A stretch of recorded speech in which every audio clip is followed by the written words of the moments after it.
ഈ യുദ്ധത്തിൽ തന്നെ ഇന്ത്യയുടെ വാർ ബുക്ക് ചെയ്ത ഒരു കാര്യം നമ്മളത് പറഞ്ഞു.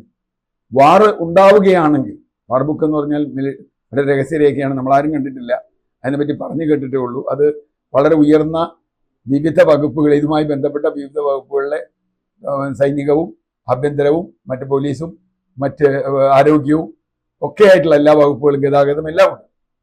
ആ വകുപ്പുകൾ കൊടുത്തുള്ളൊരു പുസ്തകമാണ്.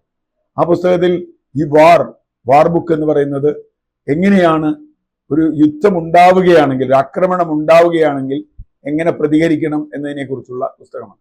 അതിൽ ന്യൂക്ലിയർ വാറിനെ കുറിച്ചുണ്ടോ എന്നറിയില്ല, ഞാനത് കാണാത്തതുകൊണ്ട് നമുക്കത് പറയാൻ പറ്റില്ല.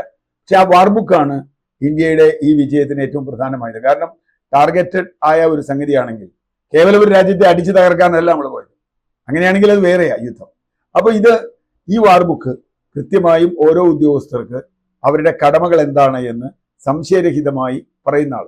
ഒരു യുദ്ധമുണ്ടായാൽ ആഭ്യന്തര വകുപ്പ് എന്ത് ചെയ്യണം, അല്ലെങ്കിൽ ഓരോ സംസ്ഥാനത്തെ ആളുകൾ എന്ത് ചെയ്യണം, ഓരോ പ്രദേശത്തെ ആളുകൾ എന്ത് ചെയ്യണം, അതനുസരിച്ച് വാർ ബുക്ക് ഡിഫൈൻ ചെയ്യും ഓരോരുത്തരുടെ പ്രവർത്തനം.